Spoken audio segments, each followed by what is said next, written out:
Hello दोस्तों, मैं लखपत कुमार आपका यूपीएससी फाइटर 100 में बहुत बहुत स्वागत करता हूं। दोस्तों, आज हम पढ़ने वाले हैं भारतीय संविधान की उद्देशिका के बारे में। दोस्तों, उद्देशिका या प्रस्तावना के बारे में। ठीक है दोस्तों, अब बात करते हैं थोड़ी पिछली क्लास के रिकैप के बारे में। हमने पिछली क्लास में पढ़ा था जो भारतीय संविधान के बनाने के लिए जो समितियां बनाई गई थी उनके बारे में जाना था। और दोस्तों, हमने जाना था जो भारतीय संविधान को बनाने से पहले जो अंतरिम मंत्रिमंडल का गठन हुआ था, एक स्वतंत्रता से पहले गठन हुआ था, एक स्वतंत्रता के बाद हुआ था। दोस्तों, उन दोनों मंत्रिमंडल के बारे में जाना था। जो स्वतंत्रता से पहले बना था उसमें जो मुस्लिम लीग के ऐड होने से पहले 12 थीं और उनके ऐड होने के बाद 2 सीटें और बढ़ा दी गई। टोटल सीटों की संख्या पूछी जाती है तो कभी 14 होती है। ठीक है दोस्तों, और बाद में भी हमारी सीटों की संख्या, स्वतंत्रता के बाद भी सीटों की संख्या 14 ही रही है। ठीक है दोस्तों, याद रखना है। अब बात करते हैं आज के टॉपिक पर। दोस्तों, आज का जो हमारा टॉपिक है वो है उद्देश्य का या प्रस्तावना। ठीक है दोस्तों,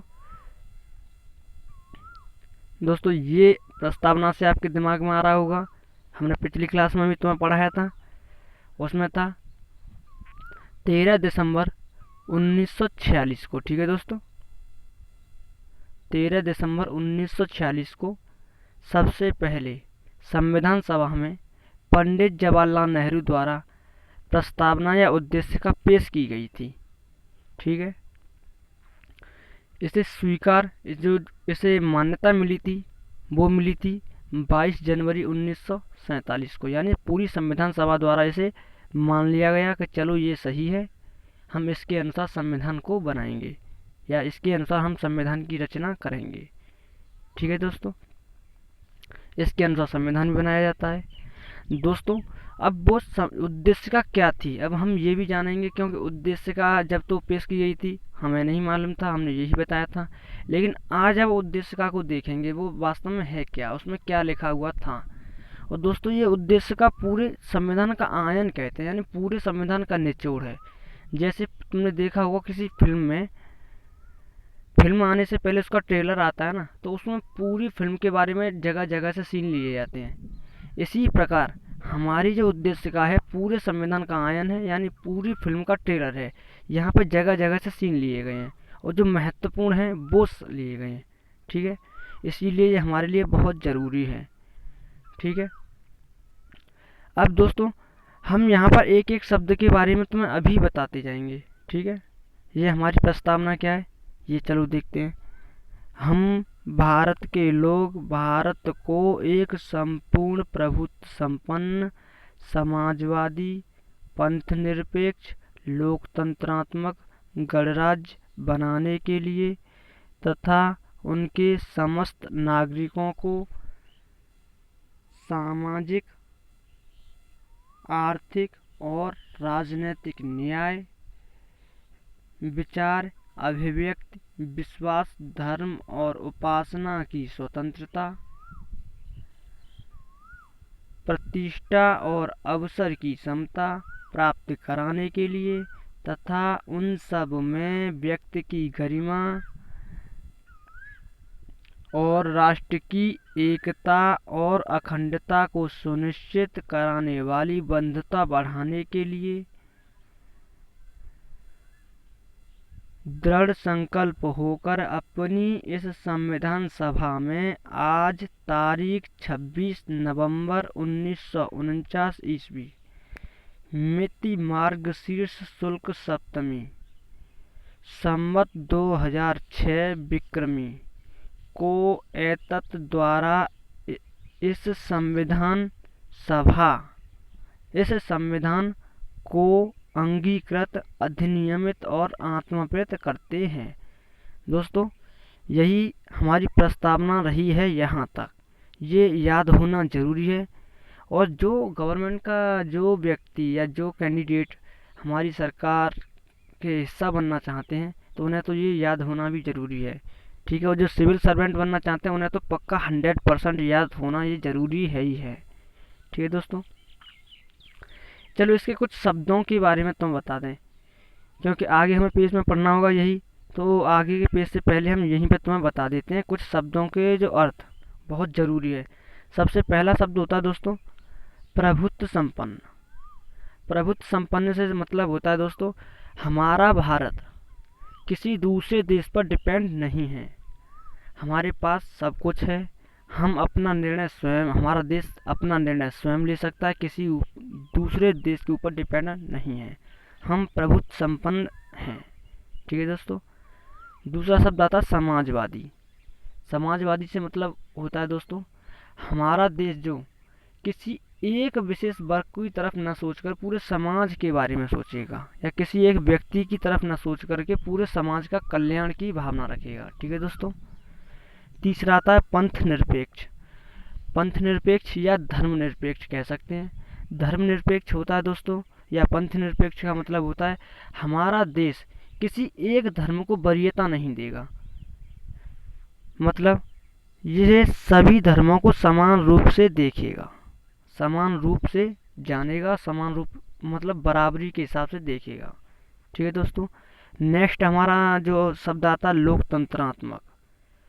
दोस्तों लोकतंत्रात्मक से मतलब होता है हमारे यहाँ पर जो शासक जो होता है, जो नेता होता है, वो जनता के द्वारा चुना गया होता है। ठीक है। यहाँ पर जनता के द्वारा, जनता के लिए जनता का शासक जो होता है चुना जाता है। ठीक है दोस्तों। और जहाँ पर लोकतंत्रात्मक नहीं होती दोस्तों वहाँ पर क्या होता होगा, वहाँ पर राजा होता है, वहाँ पर राजा का बेटा ही राजा होगा। लेकिन हमारे यहाँ पर लोकतंत्रात्मक है तो राजा का बेटा राजा कभी नहीं होगा, जब हो सकता है जब जनता उसे उसके बेटे को चुने। ठीक है दोस्तों। जैसे तुमने देखा होगा कभी मुख्यमंत्री कोई होते हैं, कोई होते हैं, कभी प्रधानमंत्री कोई होते हैं, कभी कोई होते हैं, जो जनता के द्वारा चुने जाते हैं। ठीक है दोस्तों। अब बात कुछ और तो नए नए ऐसे जो हैं, सबसे पहले बात करते हैं हम न्याय की। दोस्तों हमारे संविधान में की प्रस्तावना में कितने प्रकार के न्याय दे रखे हैं? 3 प्रकार के, सामाजिक, आर्थिक, राजनैतिक। ठीक है दोस्तों। कभी प्रश्न बनता है कि हमारी प्रस्तावना में कितने प्रकार के न्याय दे रखे हैं, तो दोस्तों कितने हैं? 3 प्रकार के। वो कौन से हैं? सामाजिक मतलब हमारी जो न्याय भारत सरकार न्याय करेगी वो ये नहीं देखेगी ये किस वर्ग से है या किस समाज से है। ठीक है। उसे बराबर का न्याय दिया जाएगा। ठीक है। दूसरा शब्द आता है आर्थिक। आर्थिक से मतलब समझते होंगे पैसे वाला आर्थिक है। यहाँ पर हमारी भारत सरकार ये नहीं सोचेगी, हमारा जो संविधान है ये नहीं देखेगा कि ये व्यक्ति गरीब है या ये व्यक्ति अमीर है, गरीब के लिए ज़्यादा सज़ा कर दी जाए और अमीर के लिए कम कर दी जाए, ऐसा कुछ नहीं होगा। अगर जिस व्यक्ति ने जैसा अपराध किया होगा उसे वैसा ही दंड दिया जाएगा और वो दंड सबको बराबर ही दिया जाएगा, अगर कोई गरीब हो चाहे वो अमीर हो। ठीक है दोस्तों। नेक्स्ट आता है हमारा राजनीतिक। दोस्तों राजनीतिक से मतलब यहाँ पर भी दंड जो राजनीतिक होते हैं, जो हमारे राजनीतिक दल होते हैं या कोई भी राजनीतिक व्यक्ति होता है, अगर उसने कोई अपराध किया है तो उसको दंड वही दिया जाएगा जो एक सामान्य व्यक्ति को दिया जाता है। ठीक है दोस्तों। न्याय भी 3 है और वो समान रूप से दिए जाएंगे। ठीक है दोस्तों। नेक्स्ट आता है हमारा दोस्तों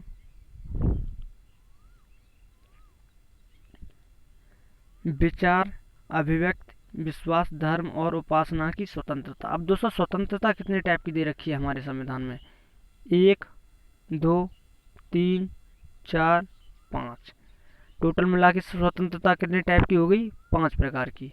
यानी पहला है विचार।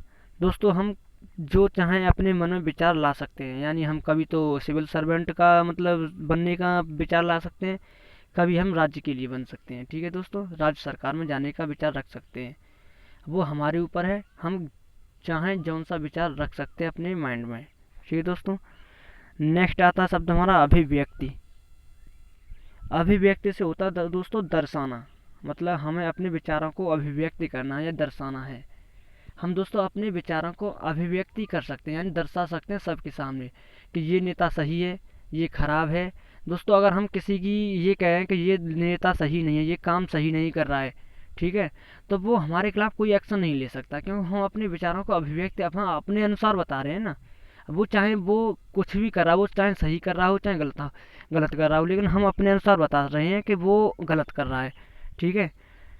तो दोस्तों वो हम अभिव्यक्ति की स्वतंत्रता है, कहीं पर अगर ये नहीं होती है तो दोस्तों अगर हमने बोल दिया ना कि ये काम गलत कर रहा है, तो इतने में तो मतलब उसे, या किसी व्यक्ति ने कहा हो कि किसी नेता के बारे में कमेंटमेंट कर दी कि ये गलत काम कर रहा है, तो दोस्तों उसे जेल में डाल दिया जाएगा।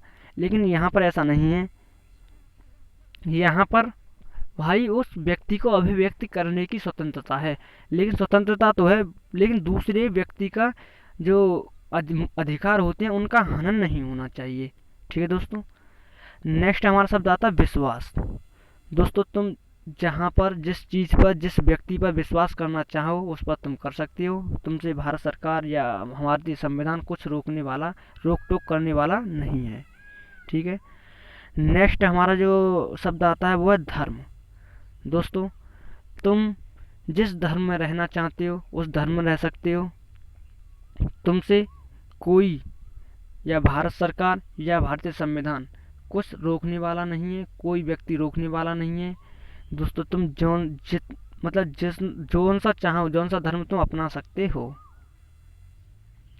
नेक्स्ट हमारा जो शब्द आता है उपासना। दोस्तों तुम चाहे मंदिर में जा सकते हो, चाहे मस्जिद में जा सकते हो, दोस्तों तुम कहीं पर भी जाके अपनी उपासना या किसी भी देवी देवता को तुम मान सकते हो, तुमसे कोई रोक टोक करने वाला नहीं है, ठीक है दोस्तों। ये तुम्हें स्वतंत्रताएं मिली हुई हैं, ठीक है। चलो नेक्स्ट बात करते हैं, अवसर कितने दिए जाते हैं, प्रतिष्ठा और अवसर की समता। दोस्तों समानताएं जो दे रखी हैं वो कितने टाइप की दे रखी हैं, दो। हमारे भारतीय संविधान की प्रस्तावना में हमारे लिए दो प्रकार की समानताएं दे रखी हैं, एक है प्रतिष्ठा की और एक है अवसर की। दोस्तों अगर किसी व्यक्ति की ऐसा काम किया है जो सच में बहुत अच्छा है, तो दोस्तों उसकी प्रतिष्ठा बनी रहेगी, उसकी प्रतिष्ठा बनाई जाएगी, उसे जो उसे प्रतिष्ठा के लिए मतलब बढ़ाने के लिए उसे अवसर दिए जाएंगे, ठीक है दोस्तों। नेक्स्ट आता है हमारा अवसर की समानता। दोस्तों हमारे यहाँ पर अगर देखा होगा तुमने, कोई गरीब है तो इसका मतलब ये नहीं है कि वो यूपीएससी का फॉर्म फिल नहीं कर सकता, दोस्तों वो भी करेगा। और दोस्तों कोई मंत्री का बेटा हो, दोस्तों वो भी अगर वो फॉर्म फिल करेगा, बिना फॉर्म फिल करे हुए उसे भी गवर्नमेंट जॉब नहीं मिलेगी, ठीक है दोस्तों। इसीलिए सबको समानता मिली हुई है, ठीक है दोस्तों। याद रखना अवसर भी समान दिए जाएंगे और प्रतिष्ठा भी समान होगी, ठीक है दोस्तों।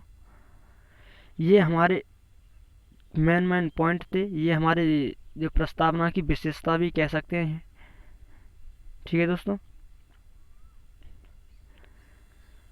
अब बात करते हैं इसमें याद रखने वाली बात ये है कि भारतीय संविधान में तीन शब्द, संविधान में नहीं, भारतीय संविधान की प्रस्तावना में तीन शब्द, एक ही बार इसमें जो अमेंडमेंट हुआ यानी एक ही बार संशोधन हुआ है, उसमें तीन शब्द जोड़े गए थे 42वां संविधान संशोधन 1976 में, ठीक है दोस्तों। 42वें संविधान संशोधन को हम मिनी कॉन्स्टिट्यूशन बोलते हैं, यानी छोटा संविधान। छोटा संविधान क्यों बोलते हैं, क्योंकि ये उस समय जो हुआ था इसमें बहुत सारा चेंज किया गया था, इसमें पूरे संविधान में जगह जगह फेरबदल किया गया था, इसीलिए इसे छोटा संविधान के रूप में कहते हैं। इसमें क्या चेंज हुआ था भारतीय संविधान की प्रस्तावना में, दोस्तों तीन शब्द ऐड किए गए थे। वो कौन से थे, एक था समाजवादी, दूसरा था पंथ निरपेक्ष और तीसरा था दोस्तों अखंडता, ठीक है।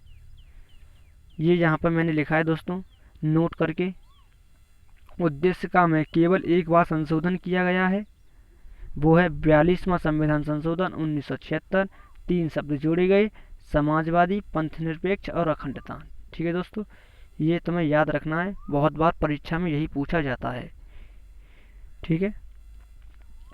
अब वही है प्रस्तावना की जो हमारी उद्देश्य का की जो विशेषता है वो है। अब जो इसकी प्रस्तावना की विशेषता दोस्तों मैंने ऊपर तुम्हें अभी बता के चुका हूँ, वही है जो मैं सेम है। भारत को एक संपूर्ण प्रभुत्व संपन्न समाजवादी पंथनिरपेक्ष लोकतंत्रात्मक गणराज्य के रूप में घोषित किया गया है। ठीक है दोस्तों, प्रस्तावनाओं में घोषित, हमारी जो प्रस्तावना है उसी में घोषित किया गया है। नेक्स्ट जो आता है हमारी दोस्तों वो न्याय। न्याय दोस्तों 3 प्रकार के दे रखे हैं, सामाजिक, आर्थिक, राजनीतिक न्याय दे रखे हैं। ठीक है दोस्तों, नेक्स्ट बात करते हैं स्वतंत्रता। स्वतंत्रता हमारी 5 प्रकार की दे रखी है। विचार, अभिव्यक्ति, विश्वास, धर्म और उपासना की स्वतंत्रता दे रखी है। समानता की बात करें तो 2 प्रकार की समानताएं दे रखी हैं, प्रतिष्ठा और अवसर की समानता। ठीक है दोस्तों, और दोस्तों ये एक याद रखने वाली बात है यहाँ पर, जो हमारी इसकी प्रकृति न्याय योग्य नहीं है दोस्तों, हमारी प्रस्तावना की प्रकृति न्याय योग्य नहीं है। ठीक है, अब दोस्तों ये हमारी प्रस्तावना बन गई और एक बार इसमें अमेंडमेंट यानी एक बार संशोधन भी हो गया। अब इस प्रस्तावना पर कभी हमारी जो सुप्रीम कोर्ट है कभी कहता है कि ये प्रस्तावना जो है भारतीय संविधान का मूल भाग है अभिन्न, और कभी कहता है ये भाग नहीं है। तो कब कब कहता है ये अब हम सीक्वेंस से जानेंगे। ठीक है दोस्तों, कुछ महत्वपूर्ण मामले हैं उनके बारे में चलो हम जानते हैं। सबसे पहले जो मामला आता है बेरुबारी मामला 1960। ठीक है दोस्तों, सन भी तुम्हें याद रखना है क्योंकि सन अक्सर का सब मतलब परीक्षा में पूछी जाती है। ठीक है दोस्तों, ये बेरुबारी मामला क्या है ये हमारे लिए जानने बहुत ज़रूरी है। दोस्तों तुमने एक मैप देखना हमारा,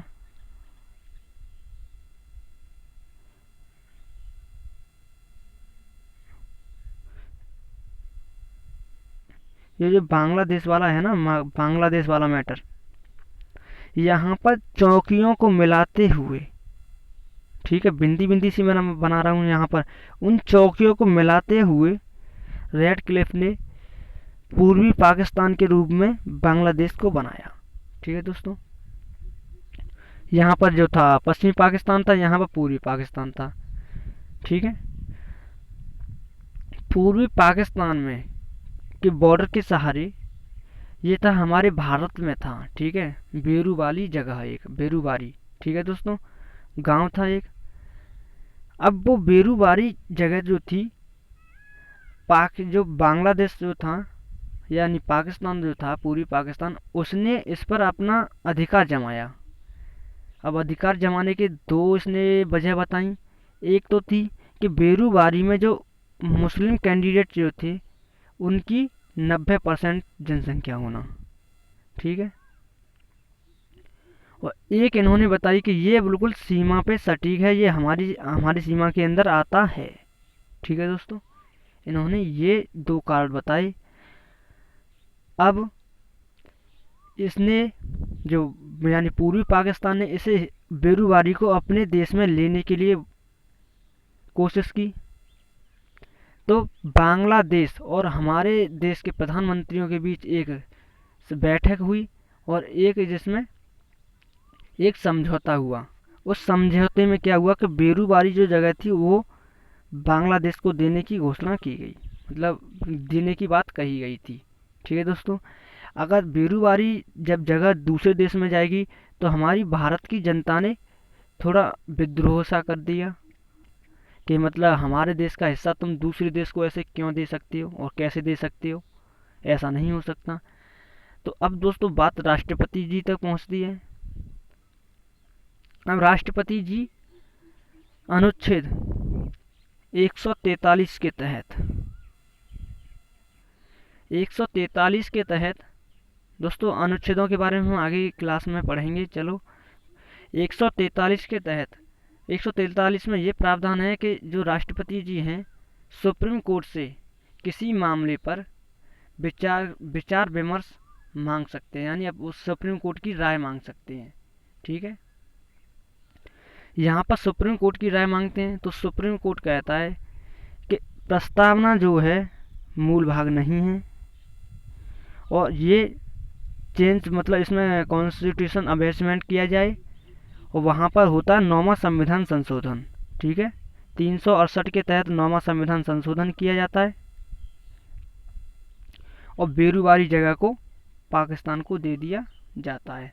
दोस्तों वो समझौता हुआ था 1958 पंडित जवाहरलाल नेहरू और बांग्लादेश के जो प्रधानमंत्री थे उनके बीच में, जिसे लुप समझौता के नाम से जाना जाता है।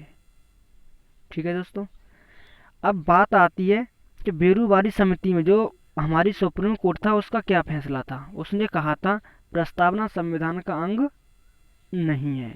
मेन बात ये है दोस्तों, याद रखने, ये तो केवल एक माइंड मैप बनाने के लिए था। मेन बात यह है कि बेरूबारी समिति में ये माना गया था कि प्रस्तावना संविधान का भाग नहीं है।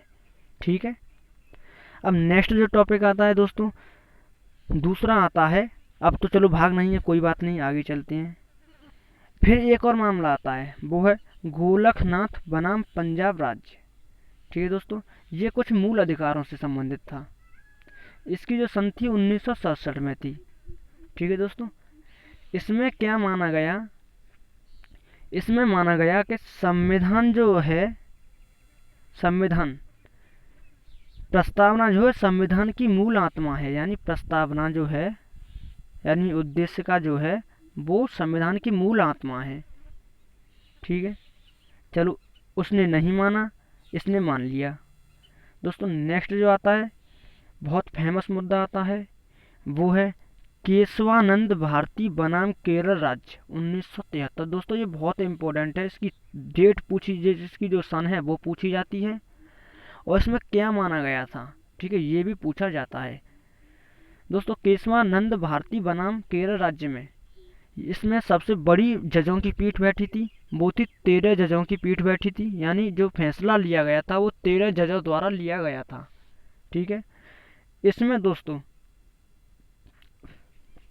प्रस्तावना जो था, प्रस्तावना संविधान का अभिन्न अंग है। इसमें माना गया कि जो प्रस्तावना है वो बिल्कुल अभिन्न अंग है, यानी हम उसमें कोई चेंज नहीं कर सकते।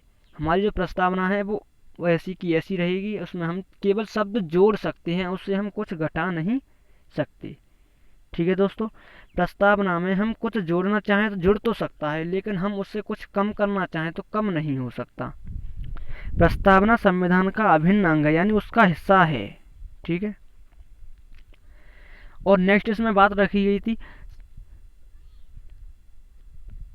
अब प्रस्तावना में जो संशोधन होगा, ठीक है दोस्तों, अगर प्रस्तावना में हमें कुछ संशोधन करना होगा तो उसकी आधारभूत संरचना को ध्यान में रखकर, यानी मैंने पहले तुम्हें बता दिया कि उसमें कुछ जुड़ तो सकता है लेकिन घट नहीं सकता।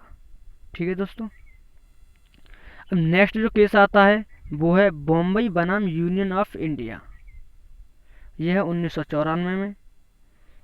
इसमें क्या माना गया, प्रस्तावना संविधान का भाग है, यानी दोस्तों सब में माना गया, केवल जो पहला जो था बेरूबारी मामला दोस्तों इसी में नहीं माना गया। ठीक है, इसमें ये माना गया था प्रस्तावना संविधान का अंग नहीं है। ठीक है दोस्तों, इसके बाद हम कुछ ऐसे टॉपिक को, मतलब कुछ ऐसे पॉइंटों के बारे में पढ़ेंगे जो कमेंट हैं। दोस्तों हमारी प्रस्तावना बन गई और किसने क्या माना है, किसी ने संविधान का भाग माना है, किसी ने नहीं माना, एक ने नहीं माना, बाकी तीनों ने माना था। ठीक है दोस्तों, अब बात करते हैं हमारी प्रस्तावना को लोग क्या क्या कहते हैं, यानी कोई कुछ कहेगा हम तो आयन कहते हैं और कोई कुछ कहेगा। तो सबसे पहले बात करते हैं सर अल्लादी कृष्णस्वामी अय्यर। ठीक है दोस्तों, इन्होंने प्रस्तावना को क्या कहा है, इन्होंने उद्देशिका को कहा है, उद्देशिका हमारे स्वप्नों और विचारों का एक प्रतिनिधित्व करती है। ठीक है दोस्तों, इनके अनुसार ये है। ये परीक्षा में दोस्तों ऐसे पूछा जाएगा, उद्देशिका हमारे स्वप्नों और विचारों का प्रतिनिधित्व करती है, ये कथन किसने कहा था। ठीक है दोस्तों, 4 ऑप्शन होंगे, वहाँ पर तुम्हें ये सर अल्लादी कृष्णस्वामी अय्यर का नाम टिक कर देना है। ठीक है दोस्तों, नेक्स्ट आते हैं हमारे के.एम. मुंशी। के.एम. मुंशी जी हमें अभी क्या कहते हैं, उद्देशिका हमारे प्रभुत्व संपन्न लोकतंत्रात्मक गणराज्य की जन्म कुंडली है। ये इसे क्या बताते हैं दोस्तों, जन्म कुंडली बताते हैं। ठीक है दोस्तों, नेक्स्ट जो आते हैं हमारा, नेक्स्ट है हमारा सुभाष कश्यप। सुभाष कश्यप जी क्या कहते हैं अब, संविधान शरीर है तो प्रस्तावना उसकी आत्मा है, और प्रस्तावना आधारशिला है तो संविधान उस पर खड़ी अट्टालिका है, यानी उस पर जो खड़ा अट्टा होता है वो है। ठीक है दोस्तों, इनका बहुत कमेंटमेंट बहुत अच्छा लग रहा है मुझे। ठीक है, बहुत सुंदर है। नेक्स्ट बात करते हैं नोट। अब दोस्तों नोट होता है मतलब कुछ इम्पोर्टेंट हैं, उनके बारे में और बता रहा हूँ तुम्हें। प्रस्तावना को संविधान की आत्मा कहा जाता है। हमारी जो प्रस्तावना है, आत्मा तो हो ही गई क्योंकि पूरा निचोड़ है ना उसमें। हाँ भाई, आत्मा है, उसी के अनुसार न्याय दे रखे हैं, विचार दे रखे हैं, अभिव्यक्ति सब कुछ वहीं पर दे रखा है। ठीक है दोस्तों, अब एक और आत्मा कहते हैं। डॉक्टर भीमराव अंबेडकर के अनुसार संवैधानिक उपचारों के अधिकार को संविधान की आत्मा या हृदय माना गया है। दोस्तों हम कहते हैं प्रस्तावना को संविधान की आत्मा, लेकिन डॉक्टर भीमराव अंबेडकर जो कहते हैं संविधान की आत्मा, वो है हमारा संवैधानिक उपचारों का अधिकार, यानी आर्टिकल 32। दोस्तों अनुच्छेद 32 जो है उसमें दे रखा है संवैधानिक उपचारों का अधिकार। ठीक है दोस्तों, वो आर्टिकल 32 को संविधान की आत्मा या हृदय मानते हैं। ठीक है, बहुत अच्छी बात है, बहुत सुंदर मानते हैं ये। और इनके अनुसार यानी डॉक्टर भीमराव अंबेडकर के अनुसार जो माना गया है, संविधान को एक पवित्र दस्तावेज के रूप में माना जाता है। दोस्तों पवित्र है तो पवित्र के रूप में माना जाता है। बहुत अच्छी सोच है इनकी, और बहुत महान व्यक्ति थे ये डॉक्टर भीमराव अंबेडकर, और जिन्होंने हमारे सबसे पहले विधि मंत्री भी, स्वतंत्रता के बाद सबसे पहले विधि मंत्री भी यही हमारे डॉक्टर भीमराव अंबेडकर रहे हैं। ठीक है दोस्तों, आज हम यहीं तक पढ़ेंगे। जो दोस्तों अगली क्लास होगी वो हमारी होगी जो संविधान की विशेषताओं के बारे में, और हम जानेंगे संविधान पर विदेशी प्रभावों के बारे में। ठीक है दोस्तों, याद करना भी है तुम्हें, और ये इसके नोट्स भी दोस्तों साथ साथ बनाते जाना है, क्योंकि तुम्हारे पास नोट्स होंगे तो तुम याद करने भी तुम्हें आसानी होगी। और एक वीडियो एक बार में समझ में ना आए तो दोस्तों वीडियो को दोबारा से देखें। दोस्तों वीडियो को यहाँ तक देखने के लिए बहुत बहुत धन्यवाद। दोस्तों अपना ख्याल रखना, मिलते हैं अगली वीडियो।